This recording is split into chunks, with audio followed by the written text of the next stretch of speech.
citizens and or denizens of the internet. It's nice to see you today. Uh, all right, so let us begin with my experience with the troubled teen industry. Right, unprofessional. So, let's go back to, I think this was 2004, 2005. Probably.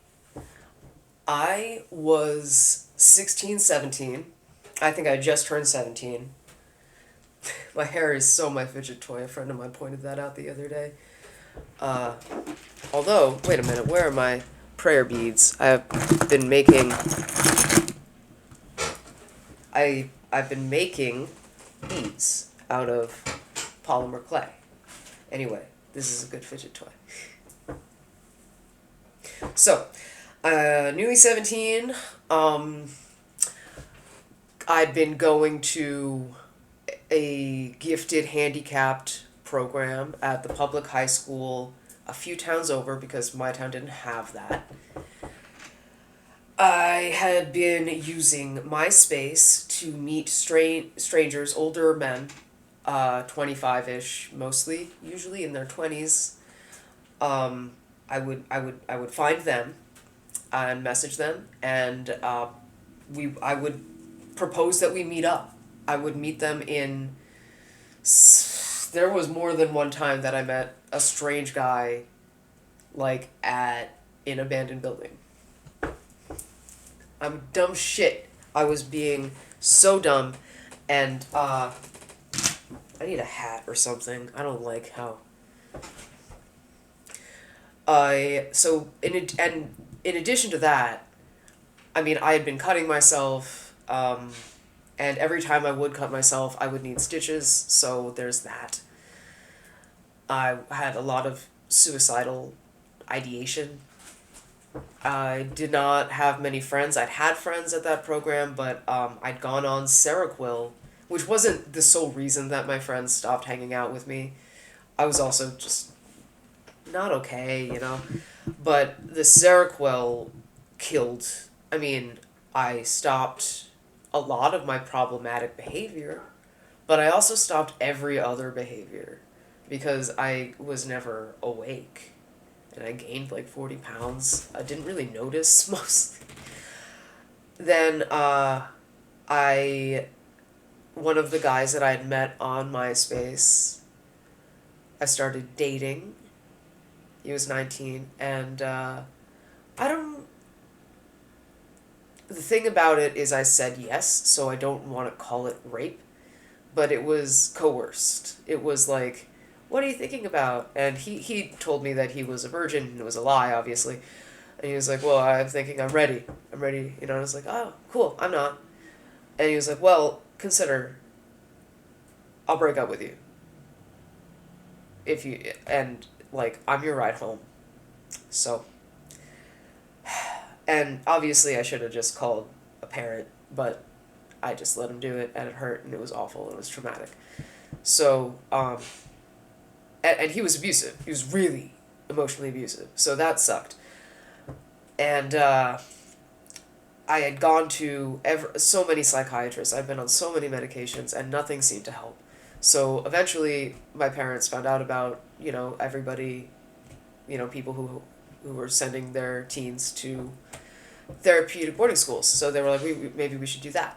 And I was like, fine, whatever. Like, they didn't spring it on me. A lot of kids actually were like woken up in the middle of the night by two strangers who abducted them. But not really, because they were paid by the parents. My friend Callie, her dad told her she was going to a spa. My parents were really smart about it. They talked about it with me, and I was like, yeah, fine. And when they would try to tell me about it, what wilderness would be like, I'd be like, I don't want to know. I don't want to know. Because I knew that I wouldn't want to go, and I didn't want to go. But the alternative was definitely, like, I was going to kill myself. Or I was just going to sink deeper and deeper into this horrible relationship. Whatever. So, because I was compliant and agreed to go, I was lucky enough to fly out to Utah by myself. which again, like most at this is these my dad was making about $500,000 a year at this time, so he could afford this, and it really like this is an industry that's been it's really only ever been available to the wealthy because, I mean, most parents have to hire two escorts and buy two extra plane tickets to fly the kid out with the escorts. So, but I flew out on my own and was kind of surprised. Nobody was waiting for me at the gate when I came off the plane. And I did consider for a moment just like walking out, starting a new life in Salt Lake City. But it's not a great place. I knew about Mormons. And also, realistically, I mean, I wasn't really doing very well living in a situation where all of my needs were being met already. So I started walking towards baggage claim, and over the loudspeaker, I heard my name being butchered. Being like, come to baggage claim, and they were terrified. They really were nervous that I'd run, but I hadn't. And one guy, one man, one woman, they seemed to be in their mid-20s, very, I don't know what kind of, like, the recruiting process for this job. But they seemed very, very nice. They were very gracious. They kept thanking me for being so good. And I'm over here just like, why would I want to make this miserable for everybody? Because then I'm going to be miserable. I'm miserable, but like, let's try to alleviate some of that. So I was just friendly and talking to them like all three of us were real people who, they weren't authority figures. They were just three people. And that was nice. They were fine. We stayed in a hotel. Again, expensive. But we had to leave the hotel at one point and drive around because another kid who was being escorted by, I guess, the same service by other people had managed to escape.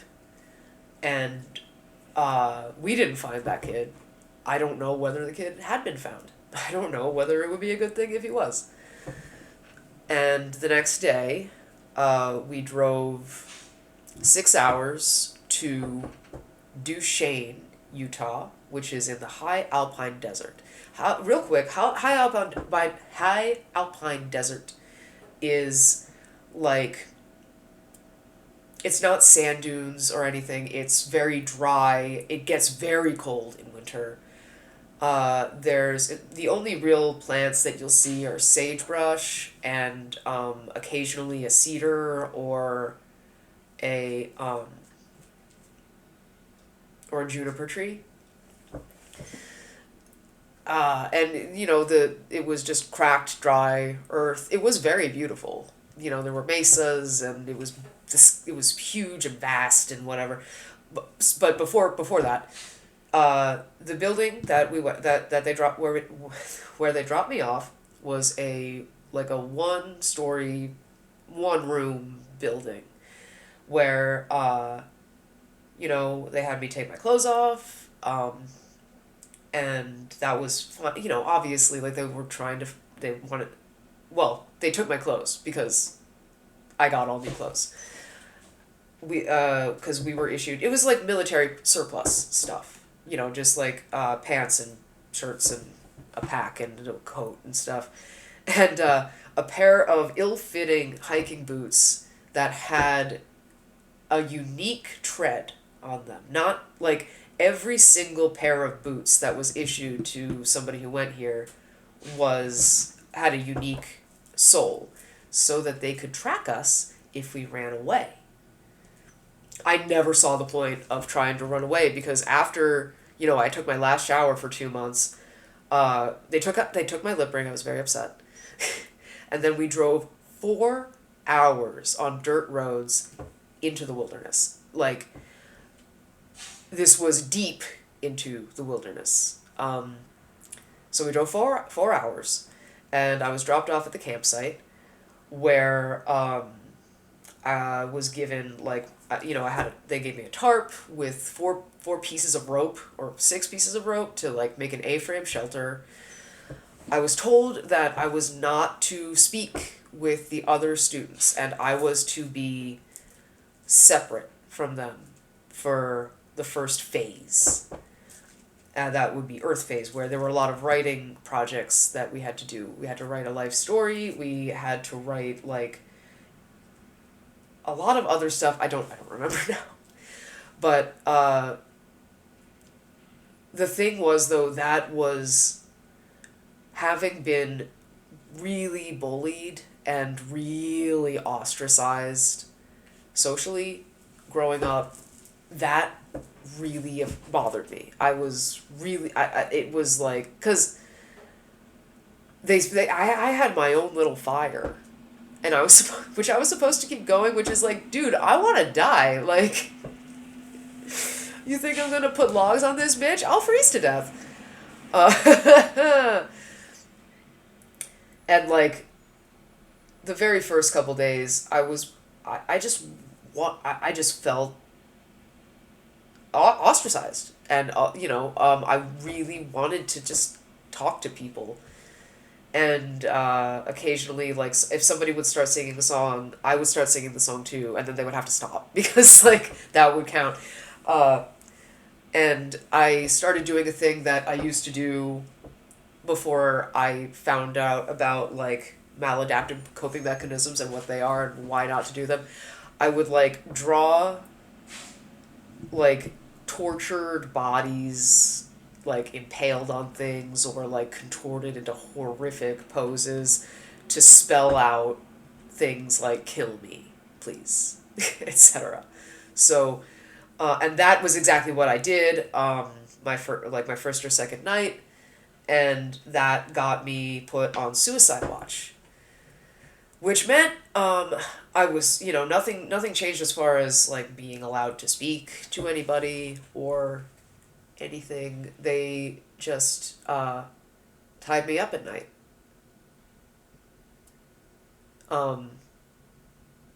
Like they didn't bind my hands or anything, but like I got into the sleeping bag and they would tie it up with rope so that I couldn't get out. And that sucked. So, got off suicide watch.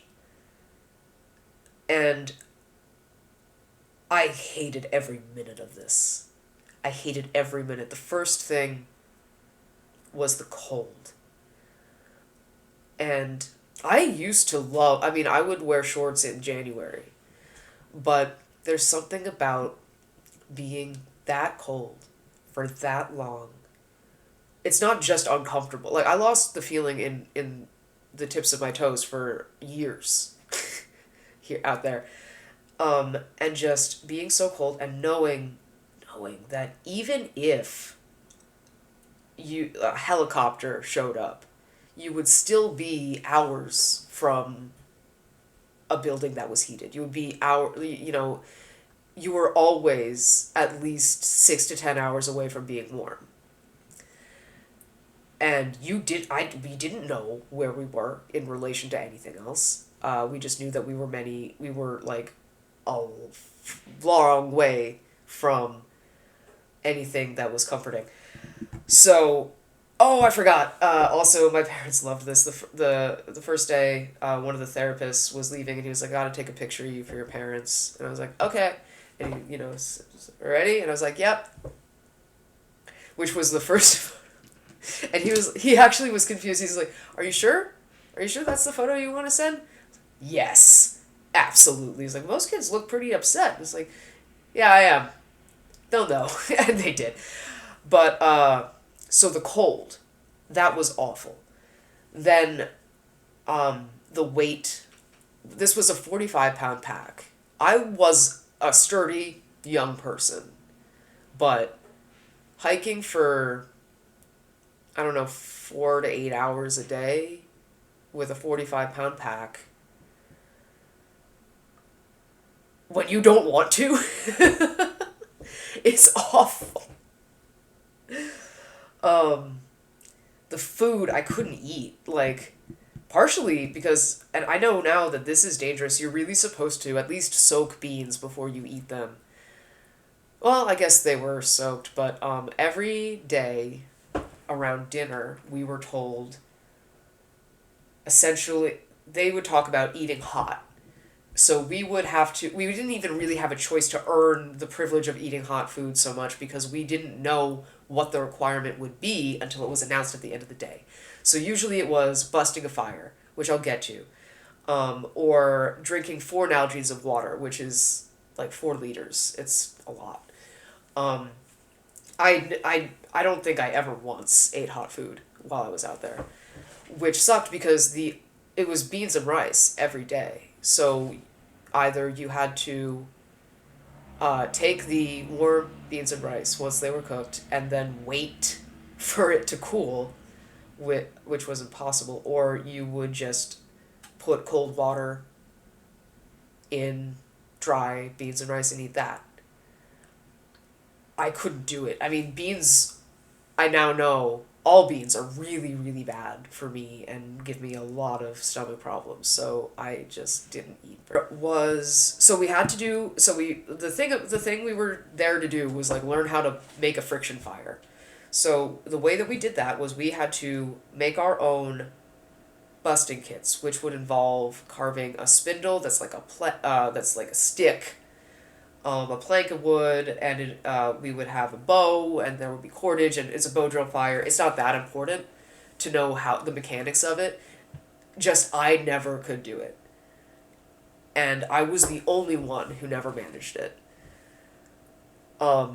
There was another girl who was there who, for the longest time, she said like I can't do it. My arms are too short, and she managed it.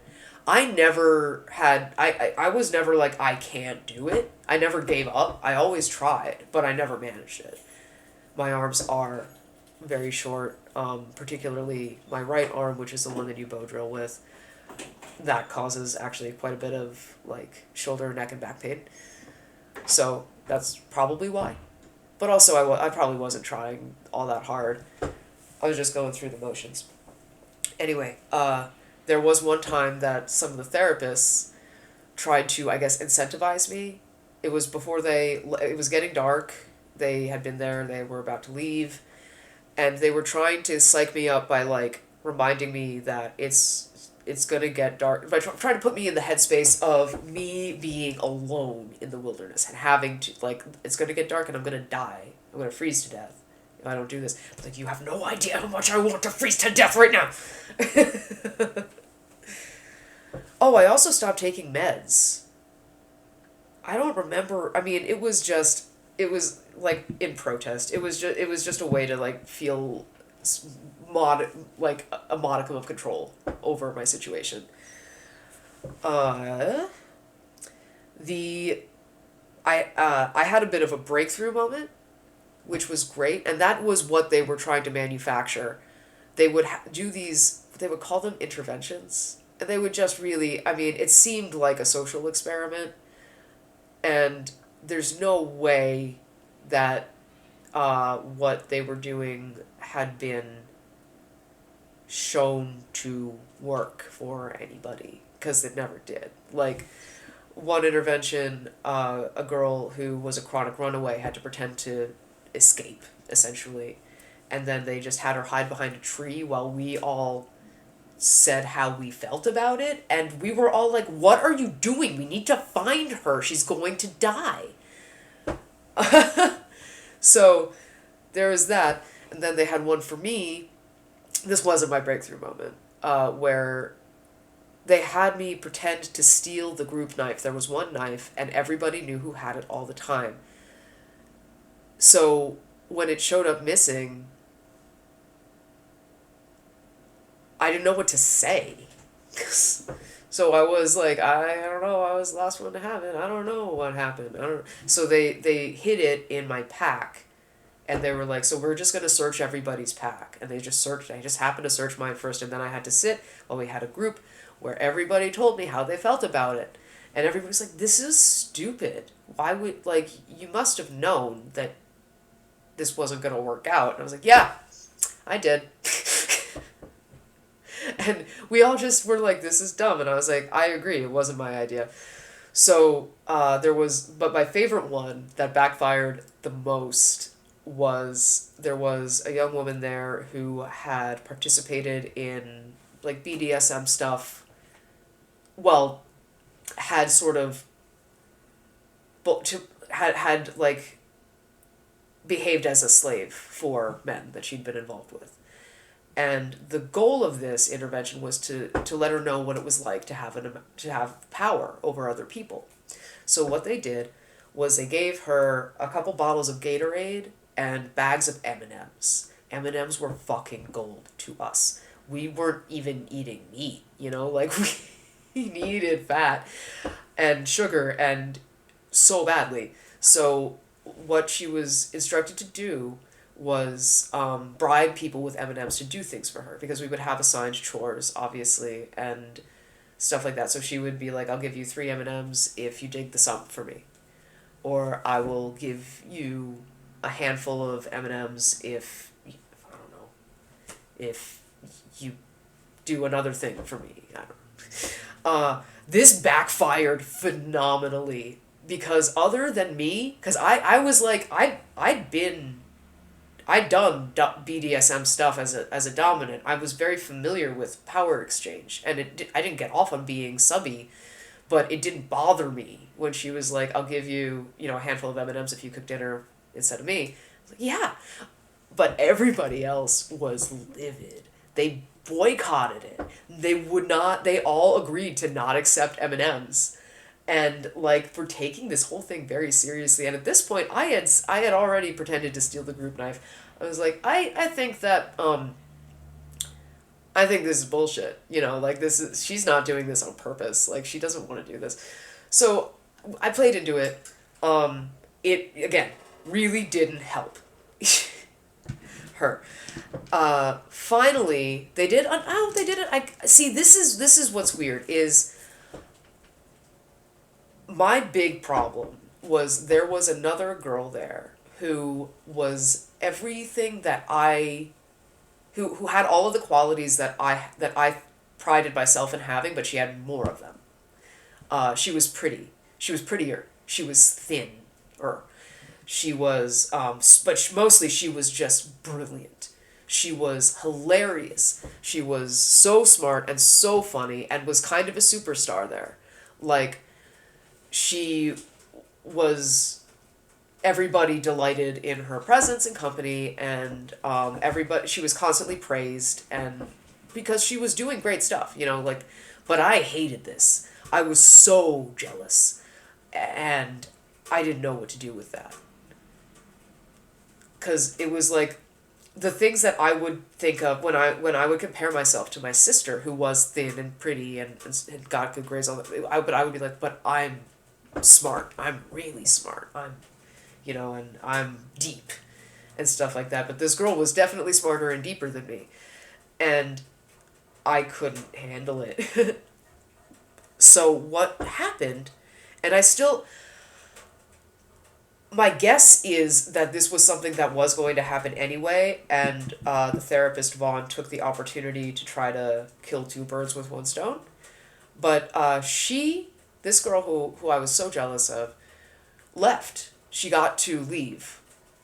They said she was gonna like check out a school, I think, something like that. She left the camp for a few days, and while she was gone, I just confessed, I was like, I'm so jealous of her, and it makes me so upset, and I just like, I feel like I hate her, but I just wish that I was more like her, and stuff like that. And when she got back, we became friends and like got along like people, and that was great.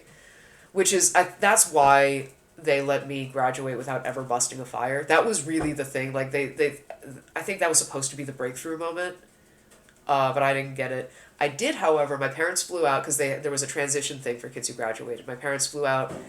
There was like a ceremony, and then they spent the night in an A-frame with me that I set up. And the next day, my dad and I busted a fire together. So that was really important to me and significant. Anyway, that is essentially the end of my story of wilderness. I did run into Callie also. After she did not go through graduation, she didn't want to participate. She was not interested in participating. And she made that very clear. So she wasn't allowed to graduate. But I did run into her because she, like, I did a couple days in the transition, but she was let go, you know, the day that we both left. So I ran into her in the one room building, and she was just like really excited to be out. And so after that, my parents and I basically went shopping in Salt Lake City for clothes that fit the dress code. Because I had all of my clothes were band t-shirts and like ripped up and had skulls on it and all that. And flew, did we? No, we must have driven. Yeah, we drove to Montana and stayed a night in Kalispell, and then they dropped me off at Montana Academy, which will be part 2 of this story, which might get its own video, or maybe I will pick this up later. We'll see. Alright, so